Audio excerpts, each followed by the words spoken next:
It all began on a quiet suburban street, the kind where every driveway looked the same, and every lawn was cut to the same height. At least, that was what the Homeowners Association wanted. On paper, the HOA existed to keep the neighborhood beautiful and uniform. In reality, it had become the playground of power-hungry board members, eager to control even the smallest details of their neighbors' lives. I moved into the neighborhood with the dream of peace, stability, and maybe even the occasional friendly barbecue. At first, things seemed fine. I mowed my lawn regularly, trimmed the hedges, and parked in my driveway. But then the letters began. One morning I found an envelope tucked neatly against my front door. Inside was a fine $500. The reason? Supposedly, my trash can was visible from the street for too long after pickup day. I had rolled it back the evening before, like I always did. But according to the HOA, it had been a violation of community standards. At first, I laughed it off, thinking it had to be a mistake. Who would fine someone $500 for something so petty? But as I reread the letter, the tone became clear. This wasn't a mistake. It was intimidation. This HOA president, a woman notorious in the neighborhood for her constant complaints, had decided I was her new target. She had done it to others before, fining them for having a flower pot in the wrong color, or a mailbox she claimed was too decorative. Some paid up just to avoid the fight. Others moved away entirely. I wasn't planning to do either. Instead, I drafted an appeal. I gathered photos, time-stamped them, showing my trash can had only been out during the proper hours. I submitted everything to the HOA board, confident they would see reason. But weeks later, I received another letter, appeal denied. The fine still stood. I called the HOA office, only to be met with a dismissive response. They didn't want to talk. They wanted me to pay. That's when I realized this wasn't about rules. This was about control. The HOA knew most people wouldn't fight back. They counted on fear, on people being too busy or too tired to resist. But I wasn't going to be another victim. I started digging deeper. I pulled up the HOA's bylaws, going line by line through every clause and regulation. I compared them with county ordinances and state property laws, and that's when I saw it. The HOA had overstepped their authority. They weren't just issuing bogus fines, they were breaking the law. What started as a petty $500 fine had now become something much bigger. If they could get away with this, what would stop them from fining me thousands of dollars for something else tomorrow? The board had made a mistake choosing me as their target. I wasn't about to roll over. By the end of that week, I had already spoken to a lawyer. The case that began with a single trash can fine was about to spiral into a legal battle that would shake the entire HOA to its core. And as I looked at that $500 fine notice taped to my fridge, I made myself a promise. If they wanted a fight, I would give them one they would never forget. The war with the HOA had officially begun. The decision was made. I wasn't paying that fine. Instead, I was going to fight. And to fight properly, I needed evidence. I began by documenting everything. Every letter the HOA sent, every so-called violation, every photograph I could take of my property. I even kept a notebook logging the exact times I put out and brought in my trash can, how often I mowed my lawn, and any minor changes I made to the exterior of my house. It didn't take long for the pattern to emerge. The HOA wasn't enforcing the rules fairly. They were selectively targeting certain homeowners while ignoring others. I noticed that on my very street, at least 3 other neighbors left their trash cans out longer than I ever did. No fines, no warnings. Nothing. Then I discovered something even more telling. One board member had a boat parked in his driveway for weeks, a direct violation of the same bylaws they claimed I had broken. No action was taken, not a single fine. The hypocrisy was staggering. This was no longer about me. It was about abuse of power, and I wasn't the only one who had suffered. When I started asking around, my neighbors opened up. Stories began pouring out. Fines for the color of someone's shutters, citations for improper garden decorations, threats over the size of a backyard shed. One family even told me they paid over $1,000 in fines just to avoid further harassment. The more I heard, the clearer the picture became. This HOA wasn't protecting the neighborhood. They were running it like a personal fiefdom, squeezing money from homeowners under the guise of community standards. I gathered sworn statements from neighbors. I photographed their supposed violations that were ignored by the board. I pulled public records, financial reports, and budgets the HOA was legally required to make available. What I found was shocking. The fines they collected weren't all accounted for. Money was missing, large sums of it. It was theft, plain and simple. I shared this evidence with my lawyer. He listened carefully, reviewed every document, and finally leaned back with a grin. His words still ring in my ears. They picked the wrong person to mess with. Together, we mapped out a strategy. We wouldn't just challenge the fine, we would sue the HOA for damages, harassment, selective enforcement, abuse of authority, and potential mismanagement of community funds. Suddenly, the number wasn't just $500 anymore. We were talking tens of thousands of dollars in penalties, plus legal costs. The thought of it lit a fire in me. This wasn't only about revenge, it was about justice. If I won, it wouldn't just clear my name, it would expose the corruption that had festered in this neighborhood for years. But the HOA wasn't going to go down quietly. Word spread quickly that I had hired a lawyer.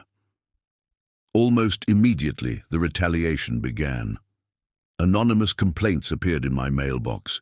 More fines followed. Lawn too long, mailbox not compliant, driveway had a crack. It was clear the board was trying to bury me under paperwork and intimidation. What they didn't realize was that every new fine, every petty accusation, only added fuel to my case. I documented it all, every single attempt to bully me. What they thought would silence me was actually building the evidence I needed to destroy them in court. By now, my neighbors were watching closely. Some were nervous, whispering that I'd only make things worse. Others cheered me on quietly, hoping I could finally take down the tyrants who had ruled over them for so long. It wasn't easy. There were moments when I wondered if it was worth the stress, the endless letters, the legal bills stacking up. But every time doubt crept in, I looked back at that original $500 fine and reminded myself, if they could do this to me, they could do it to anyone. Someone had to put an end to it. The case was growing stronger by the day. The HOA had underestimated me. They thought I'd be another homeowner who paid the fine and moved on. Instead, I was about to become their worst nightmare. And as the court date drew closer, the board members grew quieter. Their smug smiles at neighborhood meetings faded. They could feel it too. The walls were closing in. What began as one bogus fine was now a storm they couldn't escape. The closer the court date came, the more desperate the HOA grew. It was almost as if they believed they could drown me in fines. Before I ever stepped foot in a courtroom, every week a new letter arrived, each one more absurd than the last. One claimed my lawn was an inch too tall. Another accused me of having a non-compliant paint color on my front door, even though it was the exact shade listed in the HOA's own rulebook. Then came the letter about my car, supposedly parked improperly in my own driveway. Each fine was steep, each accusation more ridiculous than the one before. I didn't fight them with anger, I fought them with documentation. Every fine went into a folder, every accusation met with photos, timestamps, and receipts. What they thought was harassment was actually helping me build a stronger case. They were proving my point for me. Selective enforcement, abuse of authority, and harassment. But the retaliation didn't stop at paperwork. The HOA president herself began showing up near my property, pacing along the sidewalk, pointing at my house, muttering to whoever would listen. I could see the frustration on her face. She wasn't used to resistance. Most people crumbled under her control. I wasn't giving her that satisfaction. Then came the anonymous notes, slipped into my mailbox at night, written in shaky handwriting. "Stop fighting the HOA. You'll regret this." Some were simple threats, others thinly veiled warnings. I saved every single one. My lawyer assured me they could be used as evidence of intimidation. Despite the pressure, I wasn't alone. More neighbors began quietly supporting me. Some slipped me copies of their own HOA letters, revealing how they too had been unfairly fined or threatened. Others told me about board meetings where decisions were made without proper votes, where money was allocated without explanation. The deeper I dug, the more corruption I uncovered. By now, the HOA board meetings had turned into a spectacle. The once smug leaders sat stiffly at the table, fielding questions they no longer wanted to answer. I attended every meeting, front row, armed with a binder of evidence. Every time they tried to accuse me of a violation, I countered with proof they were lying. The room would go silent, the neighbors watching closely, some hiding smiles as the board squirmed. Still, the retaliation only grew. One morning I found a bright orange sticker slapped across my mailbox. Violation, non-approved mailbox. My mailbox had been there since the house was built. I photographed it, checked the bylaws, and discovered it was one of the listed approved models. Another bogus fine, another piece of ammunition for my lawsuit. The pettiness reached a breaking point when I received a certified letter claiming I owed the HOA over $2,000 in unpaid fines. They demanded immediate payment, threatening to place a lien on my home. It was their boldest move yet, but it was also their biggest mistake. By issuing that demand, they had crossed from harassment into potential fraud.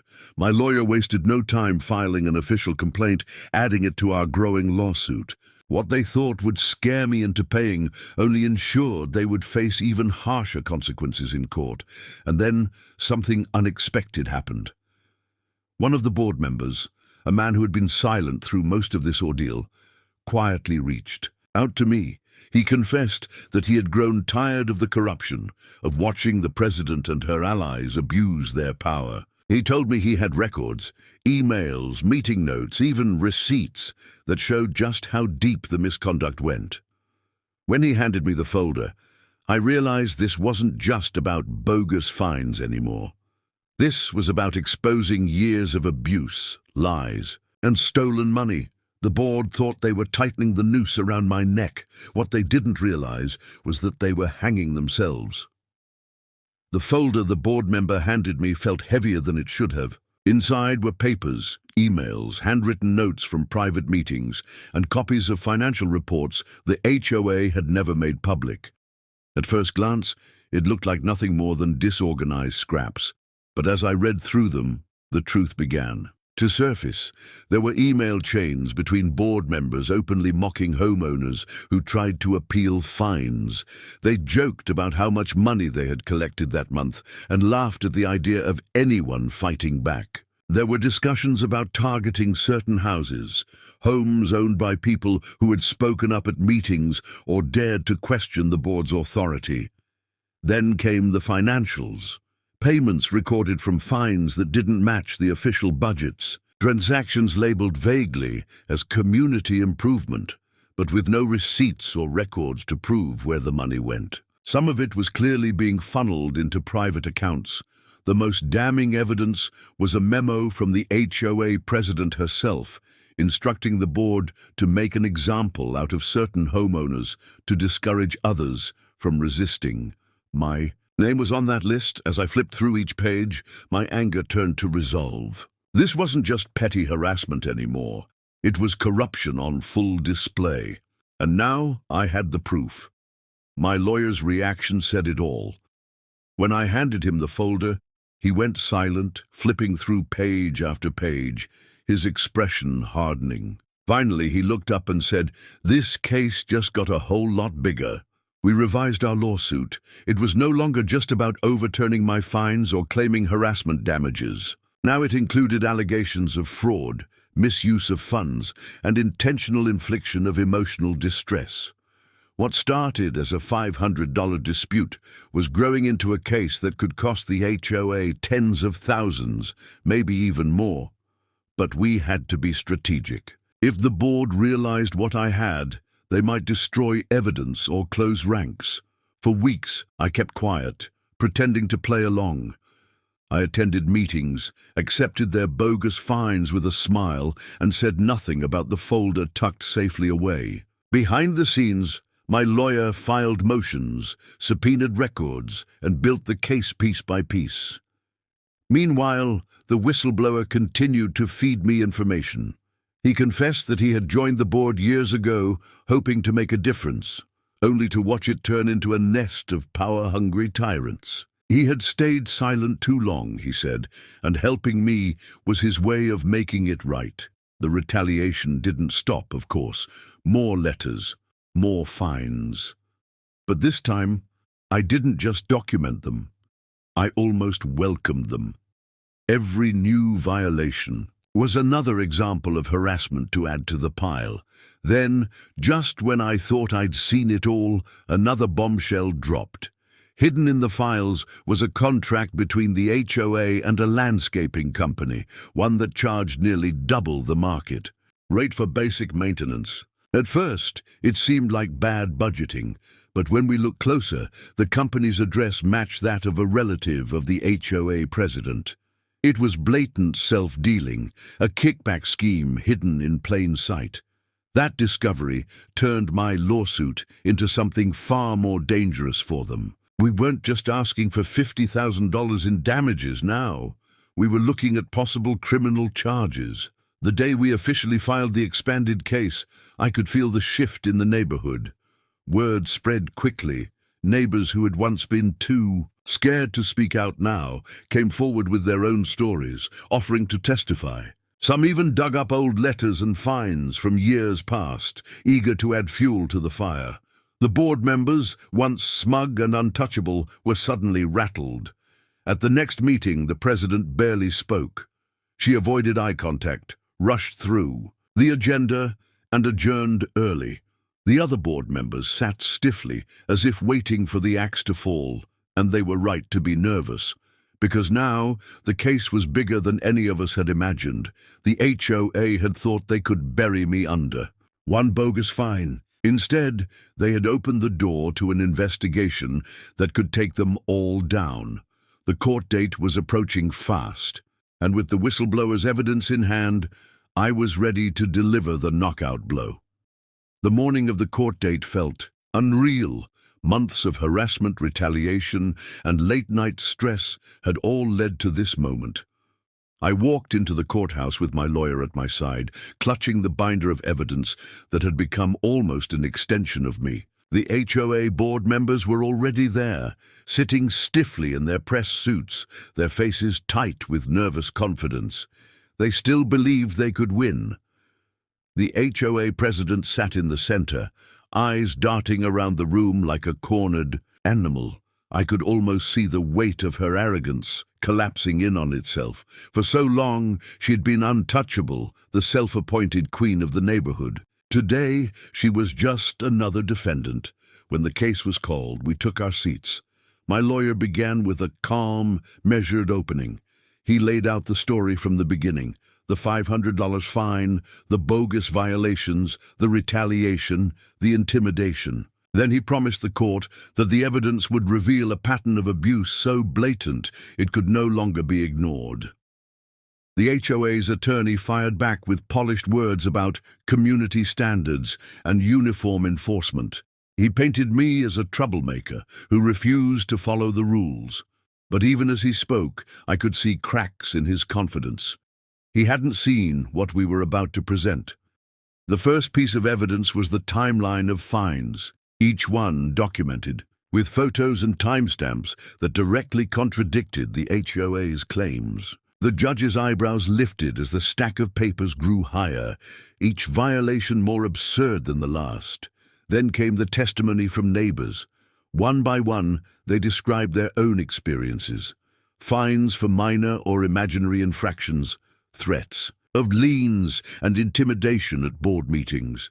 Their stories mirrored mine, creating a picture of an HOA not interested in fairness, but in power and money. The turning point came when we introduced the whistleblowers folder. Emails were read aloud, where board members openly mocked homeowners, discussed targeting individuals, and joked about the money they had collected. The courtroom shifted. The smug expressions of the board members vanished, replaced with pale faces and stiff jaws. But the most damning evidence was the financials. The judge leaned forward as my lawyer explained the landscaping contract, the inflated prices, the connection to the HOA president's relative, the missing funds. It was no longer just about harassment. It was about fraud. The HOA's attorney tried to object, but the judge shut him down. The documents spoke for themselves.